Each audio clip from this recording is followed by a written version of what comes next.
चलो भाई, अब सही हो गया। ज्योमेट्रिक लाइंस एंड एंगल्स सबसे पहले हम इसमें पढ़ेंगे। सही है। इसके अंदर सबसे पहले लाइंस एंड एंगल्स की कुछ प्रॉपर्टीज हैं, वो उनको डिस्कस करते हैं। सबसे पहली प्रॉपर्टी है स्ट्रेट एंगल की। ठीक है, हमारे पास जब भी कभी एक स्ट्रेट लाइन होगी तो उसके ऊपर जो बनने वाला एंगल होगा वो 180 के बराबर होगा हमेशा। ठीक है, अब वो चाहे ऐसे हो, ऐसे जैसे भी स्ट्रेट लाइन होगी भाई, उसके ऊपर जो पूरा एंगल बनेगा वो 180 पे होगा, और ये पूरा जो है सर्कल बन जाएगा तो 360 डिग्री हो जाएगा। सही है। दूसरी प्रॉपर्टी हमारे पास है वर्टिकली ऑपोजिट एंगल्स की। ठीक है, यहाँ पर हमारे पास क्या होता है, जब भी कभी भी दो लाइनें इस तरह एक क्रॉस में इंटरसेक्ट करती है ना, तो इनकी जो ऑपोजिट एंगल्स होते हैं वो हमेशा बराबर होते हैं।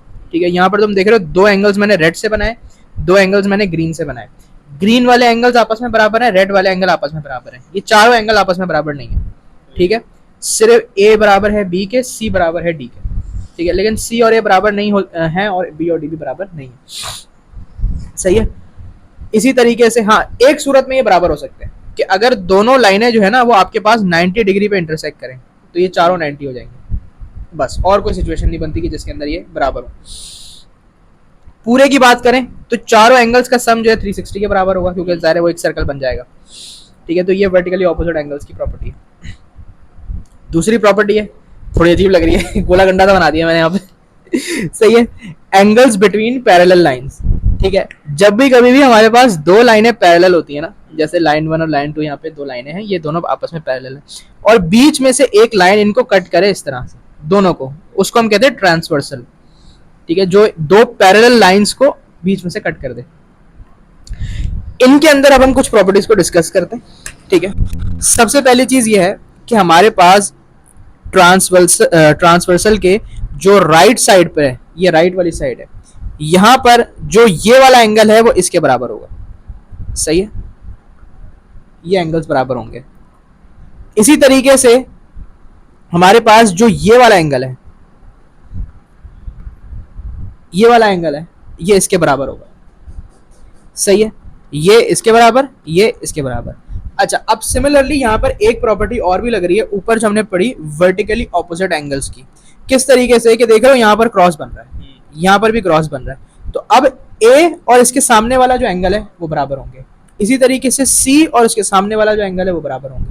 यहां पर बी ई बराबर, डी जी बराबर। तो यहां पर जितने भी एंगल्स मैंने ग्रीन से बनाए ना वो सारे बराबर हैं, और जितने भी एंगल्स रेड से बनाए वो सारे बराबर हैं। सही है। अब जो ये वाले एंगल मैंने बताया ना सबसे पहले, इनको हम कहते हैं कोरिस्पॉन्डिंग एंगल्स। ए बी और सी डी ये बराबर है, ए बी के बराबर है, सी डी के बराबर है, और ये कहलाते हैं कोरिस्पॉन्डिंग एंगल्स। सही है। इसी तरीके से ई और एफ, यानी कि अब हम ट्रांसवर्सल के जो है वो लेफ्ट साइड पे चले जाएं, तो यहां पर भी वही सेम प्रॉपर्टीज है कि ये वाला एंगल इसके बराबर है, ये वाला एंगल इसके बराबर है। सही है, ये भी कोरिस्पॉन्डिंग एंगल्स है। ठीक है, कि एफ और ई कोरिस्पॉन्डिंग है, जी और एच कोरिस्पॉन्डिंग है, ये हमेशा बराबर होते हैं।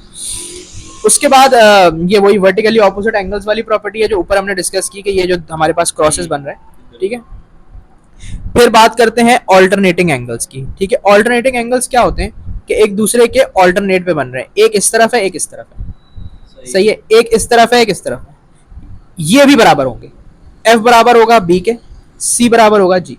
तो बेसिकली वही बात आ जाती है कि सारे रेड वाले एंगल्स बराबर हैं और सारे ग्रीन वाले एंगल्स बराबर हैं, सेम वैल्यू होगी बिल्कुल एग्जैक्टली। ठीक है, ये प्रॉपर्टीज तुम्हें याद इसलिए करनी पड़ेंगी कि सवाल वगैरह आएंगे तो सॉल्व करना होगा। जैसे कि तुम्हें फॉर एग्जांपल ये वाला दे दिया और तुमसे पूछा जा रहा है भाई बताओ ये क्या है, तो ये बराबर ही होंगे बेसिकली, ये तुम्हें इसलिए याद होना चाहिए।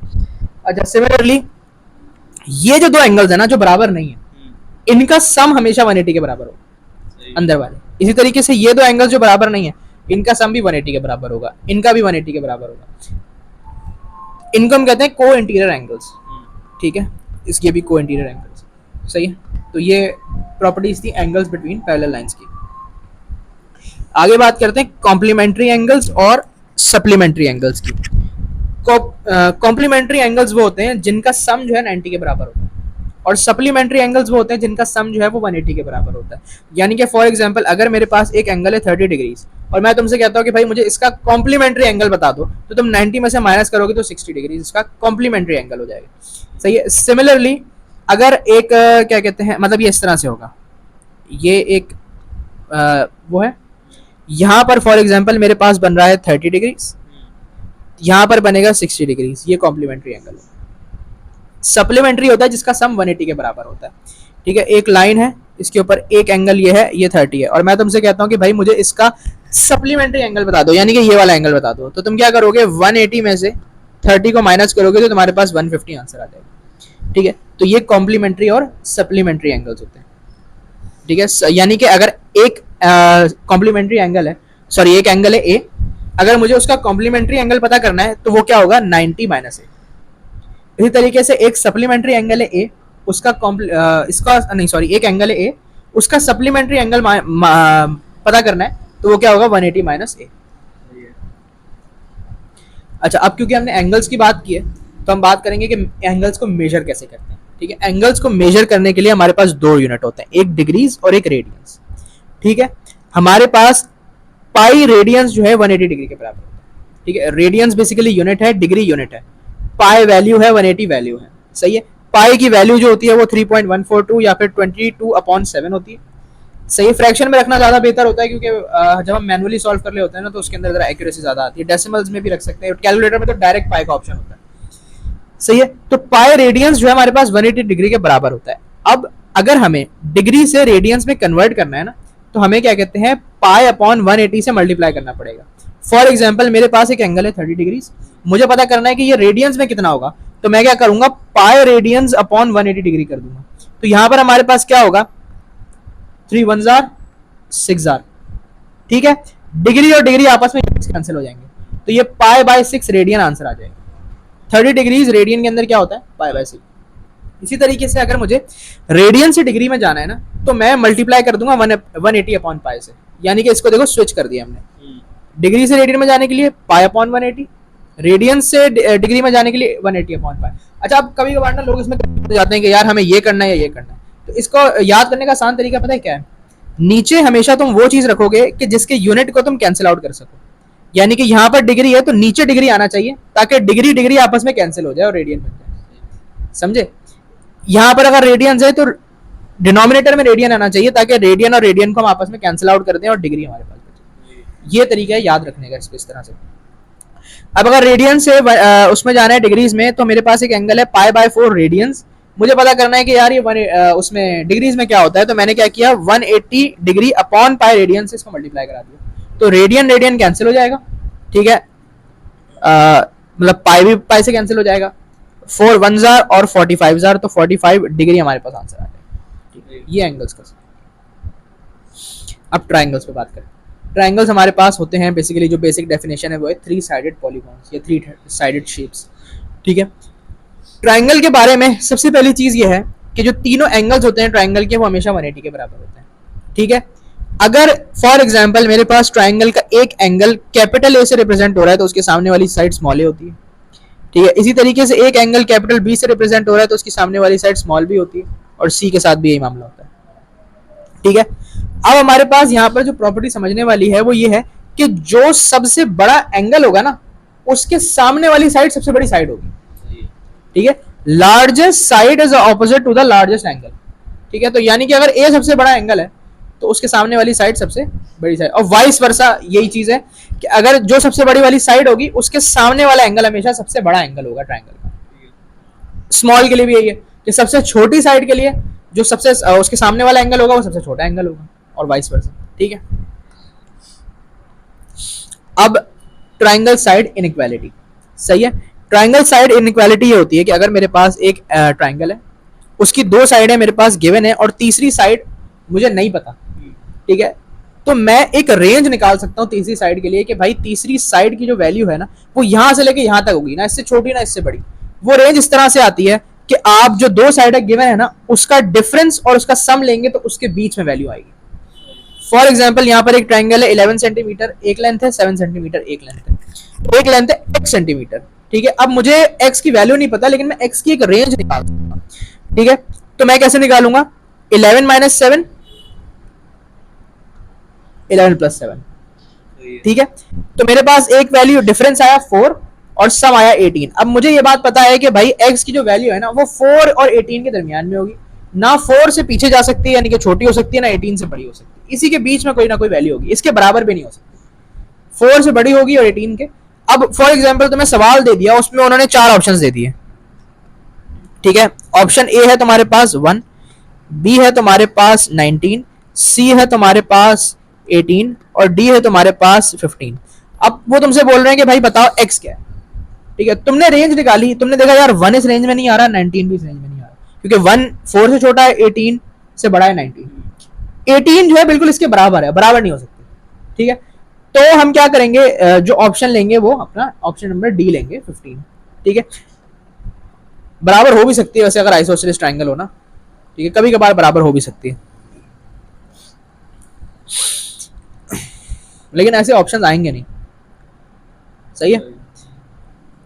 अब बात करते हैं एरिया ऑफ ट्रायंगल की, ठीक है। एरिया ऑफ ट्रायंगल का फॉर्मूला वही है जो बचपन से पढ़ते आ रहे हैं, हाफ बेस इनटू हाइट, ठीक है। इसके अंदर बेस आप किसी को भी ले सकते हो, लेकिन उसके साथ जो हाइट होगी वो हमेशा परपेंडिकुलर होगी, ठीक है। बेस और हाइट एक दूसरे के हमेशा परपेंडिकुलर होते हैं, 90 डिग्री बनाते हैं, ये फॉर्मूला है।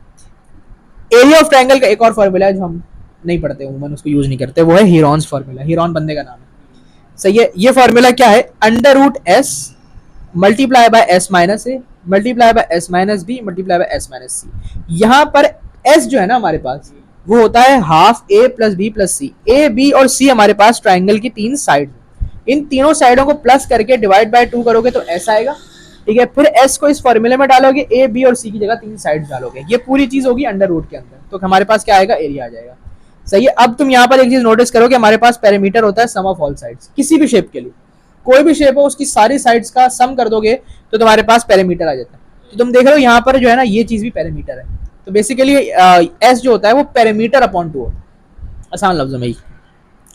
अब इसी की एक एग्जांपल, एक एप्लीकेशन है, देखो एक ट्रायंगल है हमारे पास, उसके अंदर एक साइड है 9, एक साइड है 7 और एक साइड है 4, सही है। अब हमें जो है बेस नहीं पता, हाइट भी नहीं पता, लेकिन हमें एरिया चाहिए, तो उसके लिए सबसे पहला काम एस निकालेंगे, ठीक है। एस क्या होता है, तीनों साइडों का सम डिवाइड बाय 2, मेरे पास आ गया 10, इसको उठा के सिंपल फॉर्मूला में पुट कर दिया, एस सबसे पहले अंडर रूट, उसके बाद S multiply by S minus A, S minus B, S minus C. अब ए बी सी किसी को भी ले सकते हो, कोई फर्क नहीं पड़ेगा उससे, ठीक है। तो यहाँ पर हमारे पास आंसर आ गया 180 अंडर रूट के अंदर, जब इसको मैंने पूरा सॉल्व किया, ठीक है। ये 10 हो गया, ये 6 हो गया, ये हो गया 1 और ये हो गया 3। अब 3 6 आर 18, 18 10 आर 180 और ये पूरी चीज अंडर रूट के अंदर। अब यहाँ पर मैंने प्राइम फैक्टराइजेशन किया है, मतलब अगर तो तुम्हारे पास ऑप्शंस के अंदर 180 रूट लिखा हुआ है तो तुम उसको एज इट इज कर दोगे, लेकिन अगर वहां पे फैक्टराइज हुआ है ना, ठीक है, तो ये मैंने इंडाइसिस में भी थोड़ा सा बताया था, लेकिन मैं एक और बार बता रहा हूँ कि सबसे पहले आप क्या करते हैं कि 180, उसके बाद उसका सबसे छोटा फैक्टर, ठीक है। अब 2 90s आर 180 होता है, फिर 2 45s आर 90 होता है, फिर 3 15s आर, फिर 3 5s आर और फिर 5 1s आर। ये हमने पूरा इसको कंप्लीटली फैक्टराइज करके 1 तक लिया है। फैक्टराइजेशन करने के बाद हमने पेयर्स बना ले हैं, 2 का एक पेयर बनेगा, 3 का एक पेयर बनेगा, 5 अकेला ही रहेगा, सही है। तो अंडर रूट के अंदर हमारे पास 180 को ना अब हम इस तरह भी लिख सकते हैं, 2 स्क्वायर इंटू 3 स्क्वायर इंटू 5, क्योंकि बेसिकली जब हम इन सबको मल्टीप्लाई करेंगे तो आंसर 180 आएगा ना, तो हम इसको इस तरह भी लिख सकते हैं। उसके बाद मैंने क्या किया कि सेपरेटली तीनों पे रूट लगा दिया, ठीक है। इंडाइसिस की प्रॉपर्टी थी कि जब भी 2 नंबर्स मल्टीप्लाई हो रहे हो उनके ऊपर ऐसे लगा हुआ हो तो इसको हम यूं लिख सकते हैं, और अगर ऐसे लिखे हो तो इसको वापसी इस तरह भी लिख सकते हैं। तो बेसिकली ये पावर ही लगी हुई है ना 1/2 की इसके ऊपर। तो मैंने क्या किया, और ये तीनों मल्टीप्लाई भी हो रहे हैं तो तीनों के ऊपर अलग अलग पावर लगा दी, रूट लगा दिया। अब ये रूट और रूट कैंसिल हो गया, ये और ये कैंसिल हो गया, तो 2 3 क्या हो गया 6 हो गया, और रूट 5 एज इट इज, तो ये फैक्टराइज होकर एरिया आ गया। ये भी कर सकते। टाइप्स ऑफ ट्राइंगल्स, ठीक है। सबसे पहली टाइप है स्केलिन, ठीक है। स्केलिन ट्राइंगल के अंदर हमारे पास सारी साइडें और सारे एंगल्स अनइक्वल होते हैं, ठीक है। यानी कि तीनों साइडें, तीनों एंगल बराबर नहीं होती, तीनों की वैल्यू अलग होती है। तो इसलिए तुम यहाँ पर देखोगे कि मैंने ये किया है, इसका मतलब ये है कि तीनों साइडें अनइक्वल है, ठीक है। और तीनों साइडें क्योंकि अनइक्वल है तो तीनों एंगल्स भी अनइक्वल है, ठीक है। और वो वाली प्रॉपर्टी रहेगी कि जो सबसे बड़ी साइड है उसके सामने वाला एंगल जो है वो सबसे बड़ा एंगल होगा, फिर उसके बाद वाली साइड जो है उसका एंगल सेकंड लार्जेस्ट होगा, और फिर जो सबसे स्मॉलेस्ट है उसका स्मॉलेस्ट होगा। फिर आ जाओ आइसोसेलेस के ऊपर। आइसोसेलेस के अंदर हमारे पास 2 साइडें और 2 एंगल्स बराबर होते हैं, ठीक है। तो बेसिकली जो 2 साइडें बराबर होंगी ना उसके साथ वाले ही 2 एंगल्स बराबर होंगे, सही है। जैसे कि यहाँ पर 10 है, एंगल्स 50 50 है, ये एंगल 80 है और ये 15 है, देख रहे हो ये सबसे बड़ी साइड है और ये सबसे बड़ा एंगल है, ये आइसोसेलेस, इसलिए मैंने यहाँ पर ये किया है कि ये दो साइडें बराबर हैं और ये एक साइड अलग है। इक्विलेटरल के अंदर तीनों साइडें बराबर होती हैं, ठीक है, और तीनों एंगल्स हमेशा 60 होते हैं, क्योंकि एंगल के अंदर वाली चीज जो होती है तीनों एंगल्स का जो सम होता है वो 180 होता है। अब 180 डिवाइड बाय 3 करो, क्योंकि तीनों बराबर ही है ना, तो 60 आ जाएगा ना। लेकिन लेंस डिफरेंट हो सकती है, ठीक है, मतलब एंगल इक्विलेटरल एंगल इतना भी हो सकता है, इतना भी हो सकता है, बहुत ज्यादा बड़ा भी हो सकता है, लेंस डिफरेंट हो सकती है। लेकिन एक बात तो तय है कि तीनों लेंस जो होंगी ना वो हमेशा बराबर होंगी और तीनों एंगल भी बराबर होंगे, तभी मैंने ये किया 3 लाइनें।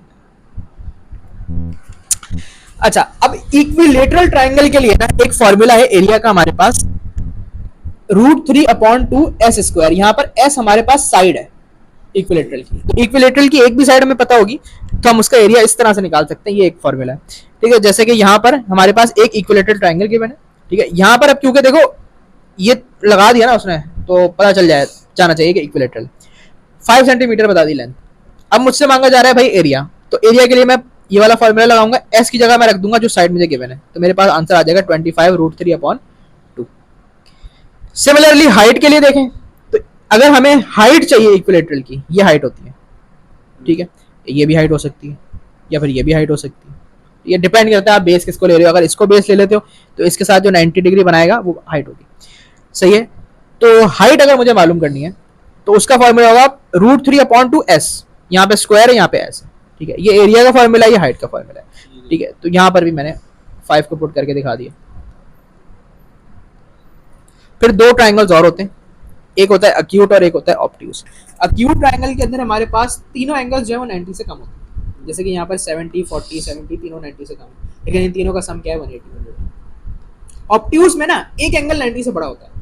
अब एक से ज्यादा ऑब्ट्यूज के अंदर एक एंगल 90 से बड़ा होता है, और एक इसके अंदर ऑब्ट्यूज के अंदर 90 से बड़ा दूसरा एंगल हो भी नहीं सकता, क्योंकि यार एक एंगल मैंने 110 का रख दिया, अब दूसरा अगर मैं 90 से बड़ा रखूंगा, फॉर एग्जांपल 80 रखूंगा, तो 110 प्लस 80 कितना होगा, 190 हो जाएगा। ट्राइंगल के अंदर वाला तो 180 होता है ना सम, 190 तो जा ही नहीं सकता। तो इसलिए एक ही एंगल हमेशा 90 से बड़ा होगा, बाकी तो 90 से छोटे ही होंगे, लेकिन उनका सम हमेशा 180 के बराबर होगा। तो ये होता है ऑब्ट्यूज एंगल, ऑब्ट्यूज ट्राइंगल। फिर आते हैं राइट एंगल ट्राइंगल के ऊपर। राइट एंगल ट्राइंगल के अंदर हमारे पास एक एंगल हमेशा 90 डिग्री के बराबर होता है, और एक ही हो सकता है, एक से ज्यादा 90 हो नहीं सकता, क्योंकि अगर दो एंगल 90 के होगा तो वो वहीं पे 180 पूरा हो जाएगा हमारा, तीसरे में क्या करेंगे, ठीक है। अब जो 90 डिग्री एंगल के सामने वाली साइड होती है उसको हम कहते हैं हाइपोटेन्यूज, ठीक है, और ये आपके पास ट्राइंगल की लॉन्गेस्ट साइड होती है। उसके अलावा जो दो साइडें बच गई ना, उनमें से किसी को भी बेस और किसी को भी परपेंडिकुलर कह दो, कोई फर्क नहीं पड़ेगा, ठीक है। मैं इसको भी बेस कह सकता हूँ और इसको परपेंडिकुलर कह सकता हूँ, या इसको वाइस वर्सा भी कर सकते हैं, फर्क कोई नहीं पड़ेगा। अब हमारे पास राइट एंगल ट्राइंगल की जब हम बात करेंगे तो फिर पाइथागोरस थ्योरम आ जाएगा। पाइथागोरस थ्योरम ये कहता है कि जो हमारे पास लॉन्गेस्ट साइड है हाइपोटेन्यूज, उसका स्क्वायर बराबर है परपेंडिकुलर के स्क्वायर के प्लस बेस का स्क्वायर, यानी कि दोनों साइडों के स्क्वायर्स को अगर प्लस करेंगे तो वो लॉन्गेस्ट साइड के स्क्वायर के बराबर बनेगा। ये है पाइथागोरस थ्योरम। इसकी एप्लीकेशन देखते हैं कि अगर हमारे पास दो साइडें गिवन है, ट्राइंगल राइट एंगल है, ये पाइथागोरस में बड़ी इंपॉर्टेंट चीज है कि ट्राइंगल जो है ना हमारे पास वो हमेशा राइट एंगल होना चाहिए।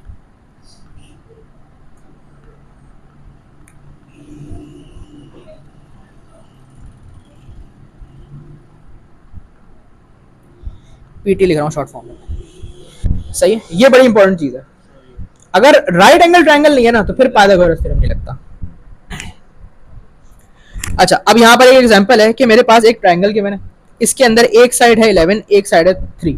अब सबसे पहले तो मुझे ये डिसाइड करना है कि हाइपोटेन्यूज कौन सी है, 90 के सामने वाली, सीधी बात है 90 के सामने वाली हाइपोटेन्यूज है, और मुझसे पूछा जा रहा है भाई एक्स क्या है, यानी कि ये वाली साइड पूछी जा रही है। तो मैं क्या करूंगा, सिंपल पाइथागोरस थ्योरम का फॉर्मूला लगाऊंगा, h² = p² + b²। h की जगह मैंने 11 सेंटीमीटर डाला जो हमने हमारी हाइपोटेन्यूज है, p की जगह मैंने x डाल दिया, b की जगह भी x डाल सकते थे, ठीक है, यानी कि इनको इंटरचेंज भी कर सकते हैं, आपस में कोई फर्क नहीं पड़ेगा, सही है। उसके बाद 11 का स्क्वायर 121 होता है, 3 का स्क्वायर 9 होता है, उधर जाके मैंने माइनस करवा दिया, सही है। ये चीज हो गई 112, दोनों तरफ ले लिया रूट, तो x = √112 हो गया। अब आंसर अगर इस फॉर्म में है तो टिक कर दोगे, वरना फिर क्या करोगे, फिर से फैक्टराइजेशन, फैक्टर्स बनाए यहाँ पर मैंने कि 256 आर, फिर 2 हाँ ये बना के पेयर बना के वही जो ऊपर काम अभी किया था ना, वही वाला काम किया है। कितना रह गया, बस खत्म, आखिरी सेक्शन है, आखिरी सेक्शन है रेशियोज ऑफ ट्राइंगल। ठीक है, ये याद करने पड़ेंगे। सही है, यहां पर कुछ स्पेसिफिक टाइप के ट्राइंगल्स हैं जिनके स्पेसिफिक टाइप के सवाल एप्टीट्यूड में पूछे जाते हैं, उसके लिए ये रेशियोज याद होने चाहिए। सही है, अगर हमारे पास एक ट्राइंगल है जिसका एक एंगल 90 है, एक 30 और एक 60, ये चीज जरूरी है बहुत। अगर 30 60 90 नहीं होगा तो फिर ये रेशियो नहीं अप्लाई होगा। ठीक है, तो उसके अंदर हमारे पास जो 30 के सामने वाली साइड है वो x होगी, 60 के सामने वाली साइड x इंटू रूट 3 होगी, और 90 के सामने वाली साइड जो है वो 2x होगी। ये याद करना है। सही है, एग्जाम्पल, हमारे पास एक ट्राइंगल गिवन है, 30 60 90 इसके एंगल्स हैं। 30 के सामने वाली 11 हमें गिवन है और हमसे कहा जा रहा है कि भाई बताओ 90 के सामने वाली क्या है। अब क्योंकि मुझे पता है कि 30 के सामने वाली x 11 है और 90 के सामने वाली होती है 2x, तो मैं क्या करूंगा, 11 को मल्टीप्लाई में 2 करूंगा तो मेरे पास 22 सेंटीमीटर आ जाएगी 90 के साइड वाली सामने वाली। अगर 60 के सामने वाली मांगी जा रही है तो मुझे पता होता है कि भाई x इंटू रूट 3 होता है 60 के सामने वाली साइड, तो मैं क्या करूंगा, x इंटू रूट 3, तो 11 रूट 3 सेंटीमीटर मेरे पास 60 के साइड वाली। तो यहाँ से हमारे पास दो रेशियोज आ गए कि अगर मुझे पास 30 वाली साइड गिवन है, 90 वाली मालूम करनी है तो क्या करूंगा, 30 वाली को मल्टीप्लाई 2 करूंगा, और अगर 90 वाली गिवन है 30 वाली मालूम करनी है तो डिवाइड बाय 2 कर दूंगा। इसी तरीके से 30 वाली गिवन है 60 वाली मालूम करनी है, मल्टीप्लाई बाय रूट 3 कर दूंगा, और अगर 60 वाली गिवन है 30 वाली मालूम करनी है तो डिवाइड बाय रूट 3 कर दूंगा। ये दो रेशियोज। तीसरा रेशियो जो है ना वो सिर्फ और सिर्फ अप्लाई हो सकता है जब हमारे पास एक आइसोसेलेस राइट एंगल ट्रायंगल, यानी कि एक एंगल होगा 90, बाकी दोनों 45 एंगल बराबर है तो ये दोनों साइडें भी क्या होंगी, बराबर ही होंगी। सिर्फ इस सूरत में ये रेशियो लग सकता है। ठीक है, अब यहां पर हमारे पास 45 के सामने वाली जो साइडें हैं क्योंकि वो बराबर है तो उन दोनों को x और x ले लिया। 90 के सामने वाली जो साइड होगी ना सिर्फ इस केस में वो होगी x रूट 2, यानी कि अगर 45 वाली गिवन है 90 की निकालनी है तो मल्टीप्लाई बाय रूट 2, 90 वाली गिवन है 45 वाली निकालनी है तो डिवाइड बाय रूट 2। एग्जाम्पल यहाँ पर कि अगर मेरे पास एक ट्राइंगल है उसकी एक एंगल 90 गिवन है, एक एंगल 45 गिवन है, तो तीसरा मैं 180 से माइनस करके निकाल सकता हूँ 45। अब हमें 7 एक साइड गिवन है खाली, तो मुझे पता है कि भाई 45 के सामने वाला x होता है और मुझसे पूछा जा रहा है कि भाई 90 के सामने वाला निकालना है, तो मैं क्या करूंगा 7 यानी कि x इंटू रूट 2 यानी कि 7 इंटू रूट 2, आंसर आ जाएगा 7 रूट। आखिरी चीज नहीं, आखिरी चीज एक और, आखिरी दो चीजें। सही है, एक्सटीरियर एंगल। देखो एक्सटीरियर एंगल क्या होता है कि जब भी हमारे पास एक ट्राइंगल है उसके जो बाहर वाला एंगल होता है ना ये कहलाता है एक्सटीरियर एंगल। ठीक है, ये एंगल जो है ना वो बराबर होगा इन दोनों के सम के, यानी कि इसके साथ वाले एंगल को छोड़ के ये जो दो एंगल्स हैं इन दोनों का जो सम होगा वो ई के बराबर होगा। इसको मैंने ई ले लिया, इसको बी, इसको ए। ठीक है, ये एक चीज है जो तुम्हें याद करनी होगी। फॉर एग्जाम्पल मेरे पास एक ट्राइंगल है, ये एंगल 40 गिवन है, ये एंगल 30 गिवन है, और मुझसे बोला जा रहा है भाई ये बताओ, तो मैं क्या करूंगा, इन दोनों का सम करूंगा तो मुझे पता चल जाएगा कि ये एंगल कितना है, 90। बाइसेक्ट का मतलब होता है टू कट इक्वली। सही है, जब भी हमारे पास एक आइसोसेलेस ट्राइंगल होगा उसकी हाइट जो है ना वो बेस को दो इक्वल पार्ट्स में कट करेगी। ठीक है, यानी कि अगर बेस 25 है तो 12.5 सही है, तो ये अभी खत्म नहीं हुआ है, आगे और भी है वो बाद में देखेंगे।